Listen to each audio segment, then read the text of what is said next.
नमस्कार दोस्तों, कैसे हो आप। उम्मीद करता हूँ सब एकदम मस्त होंगे। तो दोस्तों आज मैं आपको लेकर चलता हूँ पूर्व भारत यानी उड़ीसा। तो उड़ीसा में आज घूमने वाले हैं भुवनेश्वर और पुरी, जो कि वहाँ के फेमस जगहों में से एक है। चलो करते हैं यात्रा की शुरुआत, लेट्स गो। तो दोस्तों अभी हम पहुँच चुके हैं ठाणे रेलवे स्टेशन। अभी हम पकड़ रहे हैं ट्रेन, जो कि है कोणार्क एक्सप्रेस। ये जाएगी भुवनेश्वर और भुवनेश्वर से हम ट्रेन चेंज करके पुरी की ओर जाएंगे।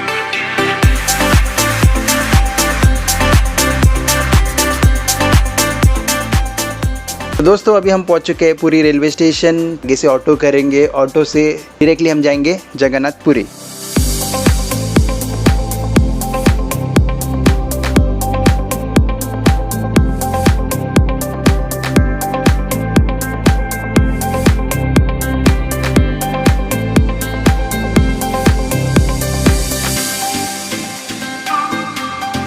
उड़ीसा के पुरी शहर में स्थित जगन्नाथ मंदिर हिंदू धर्म के प्रमुख चार धाम में से एक है, जहां पर चार धाम की यात्रा के दौरान सबसे अंत में दर्शन किया जाता है।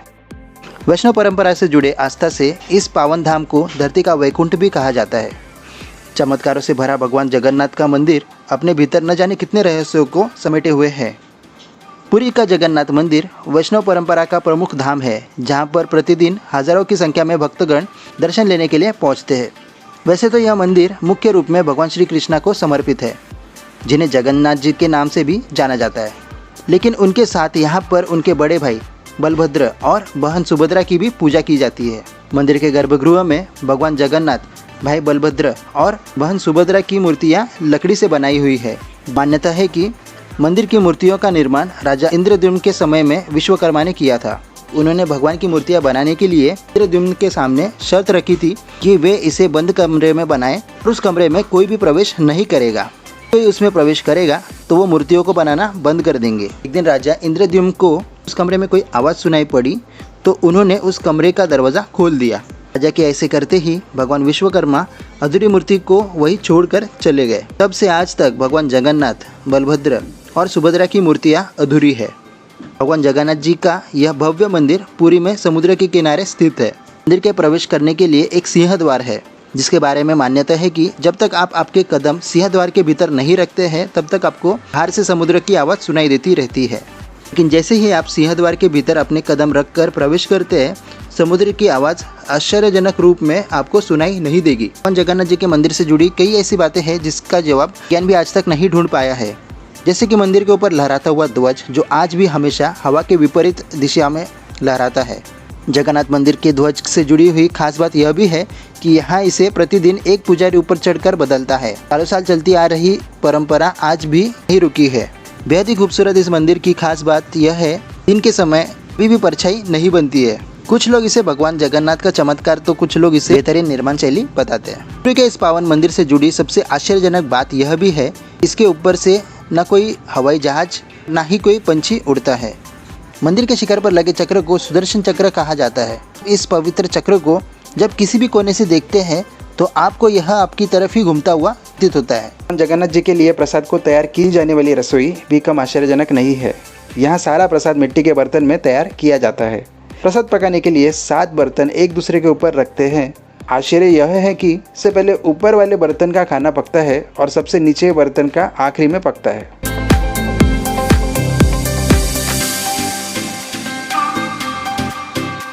भारत का सबसे प्राचीन और प्रसिद्ध सूर्य मंदिर उड़ीसा राज्य में पुरी जिले के कोणार्क कस्बे में स्थित है।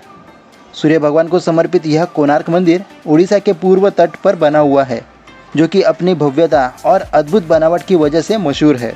यह मंदिर एक बेहद विशाल रथ के आकार में बना हुआ है, इसलिए इसे भगवान का रथ मंदिर के नाम से भी जाना जाता है। कोणार्क शब्द कोण और अर्क मिलकर बना है। कोण का अर्थ है कोना या किनारा, एवं अर्क का अर्थ है सूर्य, अर्थात सूर्य का कोना, जिसे कोणार्क कहा जाता है। इसी तर्ज पर इस मंदिर को कोणार्क सूर्य मंदिर के नाम से भी जाना जाता है। अपनी अद्भुत खूबसूरती की वजह से कोणार्क सूर्य मंदिर को भारत के 7 आश्चर्यों में शामिल किया गया है।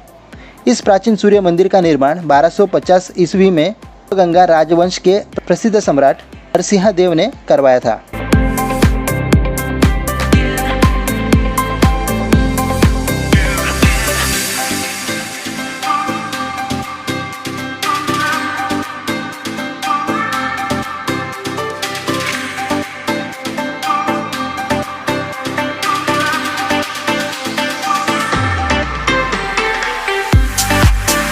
तो चलिए दोस्तों, अभी घूमते हैं चिल्का झील।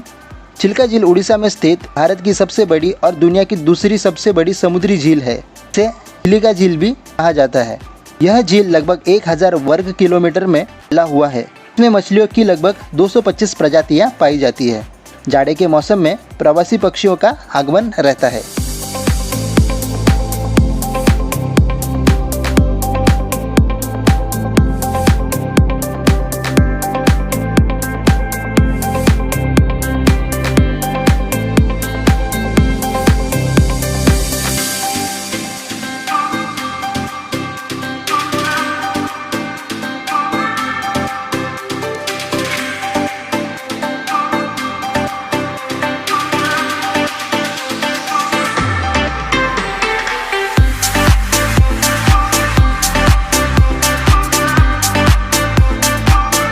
तो दोस्तों, चिल्का लेक में बोटिंग के दौरान हम एक टापू पर पहुंचे। वहां कुछ मछुआरों ने हमें रेड क्रैब्स यानी लाल केकड़े और ओयस्टर की प्रजाति दिखाई। इन प्रजाति के केकड़ों को खाने में इस्तेमाल नहीं किया जाता। ऐसा माना जाता है कि ये जहरीले होते हैं। आप सभी को पता है कि मोती का निर्माण ओयस्टर के कवच के भीतर रेत का कण जाने से बनता है, लेकिन ओयस्टर से मोती किस प्रकार निकलता है ये हमने उस दिन पहली बार देखा।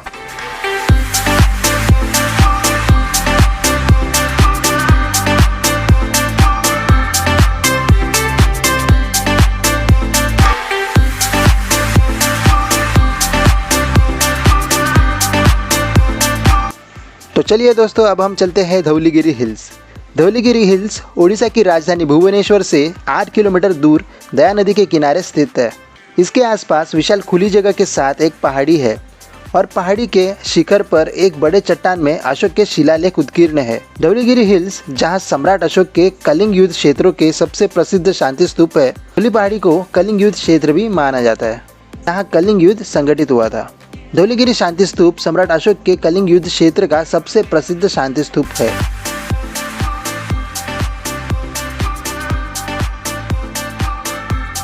तो चलिए दोस्तों, अब हम चलते हैं राजा रानी मंदिर, जो ओडिशा की राजधानी भुवनेश्वर में स्थित है।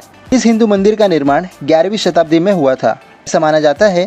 मूल रूप में इसे इंद्रेश्वरा नाम से भी जाना जाता है। स्थानीय रूप में इसे प्रेम मंदिर से जानते हैं। राजा रानी मंदिर में किसी देवता की मूर्ति नहीं है, लेकिन इसे मजबूत शैव संघ और शिव और पार्वती के मंच पर होने की और द्वारपालों के होने की संभावना मूर्तियों से मिलती है। चलते हैं लिंगराज मंदिर। भुवनेश्वर में स्थित लिंगराज मंदिर यहाँ के सभी मंदिरों में सबसे ज़्यादा बड़ा और प्राचीन है। मंदिरों के बनावट और भीतर का नज़ारा और भी ज़्यादा आकर्षित कर देने वाला है। हिंदू धर्म के अनुयायियों की इस मंदिर के प्रति बहुत बड़ी श्रद्धा है। इसी वजह से हर साल लाखों लोग लिंगराज मंदिर में यात्रा और दर्शन करने जरूर आते हैं। जैसा कि नाम से प्रतीत हो रहा है, यह मंदिर भगवान शिव को समर्पित है। लिंगराज मंदिर की खास बात यह भी है कि यह केवल हिंदू धर्म के अनुयायियों को मंदिर में प्रवेश दिया जाता है। मंदिर की महिमा का अंदाज़ा इस बात से लगाया जाता है कि मंदिर में रोज़ाना 6000 लोग लिंगराज के दर्शन के लिए आते हैं। लिंगराज मंदिर मुख्य रूप में भगवान शिव को समर्पित है। भगवान विष्णु के चित्र भी यहाँ मौजूद है। मुख्य मंदिर 55 मीटर लंबा है और इसमें लगभग 50 अन्य मंदिर है। भारत में लगभग हर लिंगम मंदिर केवल भगवान शिव को समर्पित है।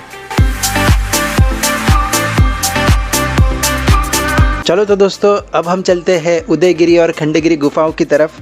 उदयगिरी और खंडगिरी की गुफाएं ओडिशा में भुवनेश्वर शहर से लगभग 7 किलोमीटर की दूरी पर पहाड़ियों में स्थित है। ये गुफाएं भारत के प्राचीन और ऐतिहासिक गुफाओं में से एक है। यहाँ पर भिन्न भिन्न प्रकार के गुफाएं हैं। सारी गुफाएं घूमने का मौका तो नहीं मिला, परंतु जितना भी घूमे दिल खोलकर घूमे।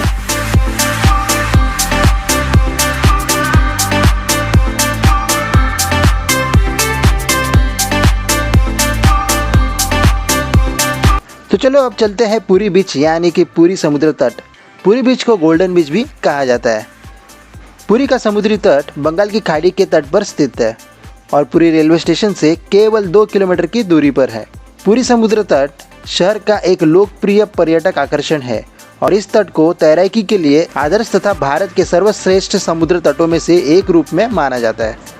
सो दोस्तों, उम्मीद करता हूँ आपको हमारा वीडियो का ये वाला पार्ट अच्छा लगा होगा। अगर आपको हमारे वीडियोज़ अच्छे लग रहे हैं और आप चाहते हो कि हम और भी अधिक मात्रा में वीडियोस बनाएं, तो आप हमारे वीडियोस को लाइक एंड शेयर कीजिए और चैनल को सब्सक्राइब करना ना भूलिए। मिलते हैं नेक्स्ट वीक, तब तक के लिए tata bye bye, take care and love you all.